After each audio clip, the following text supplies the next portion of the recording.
In 1884, a unique book was published called Flatland. And apart from some very clever social commentary, the work gave a perspective of what it would be like to live in a two-dimensional reality, as opposed to the three-dimensional one that we share. One could go left and right, forward and back, but there was no such thing as up and down. Perspective was hence restricted. And if something from the third dimension was to come and visit this two-dimensional reality, the perception of that object would be confined to the properties enabled by the two-dimensional view. So a three-dimensional object moving up and down through the two-dimensional plane would be perceived by the inhabitants as this mysterious mutating two-dimensional line. I would like to use this abstract notion as a very loose metaphor with respect to cultural perception. What if those in the two-dimensional flatland had actually always been in the three-dimensional space, but their frame of reference was so limited by the tools of measurement they had, their experience so consistent with the two-dimensional world, their associated values so ingrained and stubborn as generations passed, that they were simply unable to reconcile its presence, even though it was obviously there. They might have even established whole philosophies and institutions based on the appearance of their world, perhaps the Church of Squares, or linear economics, or the party line of politics. But as time went on and their tools and education grew, the consequences of their perceptual folly started to manifest, and the beliefs and institutions they had created started to draw confusion and disorder as a natural evolution. And they might have thought, how could the very fabric of our assumptions that we all share of this reality that seem correct and almost provable over long periods of time, how could they actually be wrong? Around 200 BC, a Greek mathematician named Eratosthenes estimated the circumference of the planet Earth, likely the first mathematically to solidify that it was truly round and not flat. A rather dramatic finding since, well, it certainly looks flat, doesn't it? In Psalm 93 of the Bible, it states that the world is firmly established, it cannot be moved. And in another passage, it states the sun rises and the sun sets and then hurries to rise again.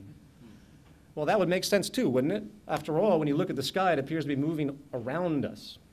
In fact, we still use that premise of thought in our language. We still say up and down when it's really out and in.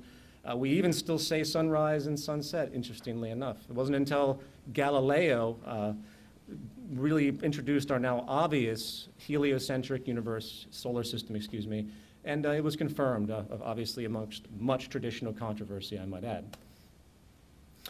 And since we're on the subject of the stars, to continue this type of example as I inch into value systems that perhaps might be shared in the common community, one of the most persistent pastimes of human indulgence since the beginning of recorded history, a practice that has generated a flourishing economic industry to this day, spreading across virtually all cultures, is the practice of astrology. In Western astrology, the signs of the zodiac, depending on their positions in certain time, at a certain time, are thought to have predictive power in some interpretive form, horoscopes, etc. In fact, astrology is so popular today across the world that you can't really read a newspaper without finding a column on it. I even tend myself to be asked what my sign is a few times a month when I engage different conferences. It's very, very common. But what is the basic perceptual source of this belief, especially in Western tradition?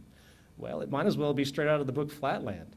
First of all, the view of all constellations are seen as two-dimensional, yet the luminance of those celestial bodies that make up those forms are actually distributed across vast distances in three-dimensional space. Constellations, as we know them, simply do not exist outside of the prima facie pictures we see in the night sky. Second, stars are not fixed, as we came to understand. They are born and they die like us. It is the illusion of permanence given our very, very short duration on this planet in regards to human evolution and cosmic time that we think these 2D pictures will be the same for eternity, holding hence empirical value. Third, to reintegrate the 2D flaw, if you will, it's only a fixed perception from the planet Earth. If we were viewing these same stars from another side of the Milky Way galaxy from a different angle, they would not represent anything close to the forms we see from here. So despite the popular culture's interest, which is actually quite romantic, I have to admit, given the deep yearning to understand our place in relationship to the universe, relationship, by the way, which is the most common definition of spirituality. We are only left, however, to realize that in what I will call the expanded dimensional reality, debunking the limited dimensional perception, no different than the surface thinking the world was flat or the sun moved around the earth, but yet most today won't argue those facts as adamantly as they will argue their belief in astrology. Another example of this limited dimensional perception comes from the cultural characteristics of the period of origin of certain ideas. Just as the constellations still today are recognized for their names after spoons and ox carts and scales and common animals, as opposed to space shuttles and TVs and laptops and smartphones, the projections of thought of any point in time can only reflect the state of knowledge at that point in time.